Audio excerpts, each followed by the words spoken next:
નમસ્કાર ખેડૂત મિત્રો, જો તમે પણ પીએમ કિસાન યોજના હેઠળ 2000 નો હપ્તો મેળવો છો તો આ વિડિયો ખાસ તમારા માટે છે, કારણ કે સરકારે હવે 22મા હપ્તાની તારીખ સત્તાવાર રીતે જાહેરાત કરી દીધી છે અને સૌથી મહત્વની વાત એ છે કે ઘણા ખેડૂતોને આ હપ્તો મળશે જ નહીં, કારણ કે એક નાની ભૂલના કારણે પૈસા અટકી શકે છે।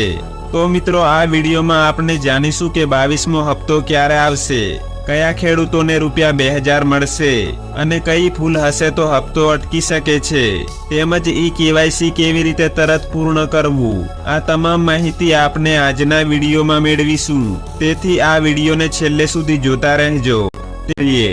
તો ખેડૂત મિત્રો, સરકાર દ્વારા જાહેર કરવામાં આવ્યું છે કે 22મો હપ્તો છે તે 13 માર્ચ 2026 ના રોજ સાંજે 5 વાગ્યે ખેડૂતોના બેંક ખાતામાં મોકલવામાં આવશે।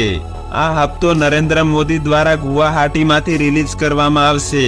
તે પછી મિત્રો, સરકારની માહિતી પ્રમાણે આ વખતે 9 કરોડથી પણ વધુ ખેડૂતોના ખાતામાં રૂપિયા 2000ની રકમ સીધી ટ્રાન્સફર કરવામાં આવશે। હવે મિત્રો, મહત્વની વાત એ છે કે દરેક ખેડૂતોને આ હપ્તો મળશે જ એવું નથી, કારણ કે સરકાર દ્વારા સ્પષ્ટ કહી દેવામાં આવ્યું છે કે જે ખેડૂતોને કેવાયસી પૂર્ણ નથી થયું તેવા ખેડૂતોને હપ્તો મળવામાં સમસ્યા આવી શકે છે। એટલે જો તમે પણ હજુ સુધી પીએમ કિસાન કેવાયસી પૂર્ણ નથી કર્યું તો તરત જ પૂર્ણ કરી લો।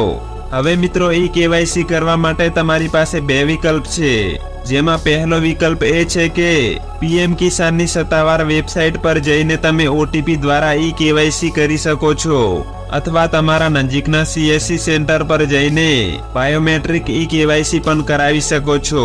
જો કેવાયસી પૂર્ણ નહીં કરો તો રૂપિયા 2000નો હપ્તો અટકી શકે છે।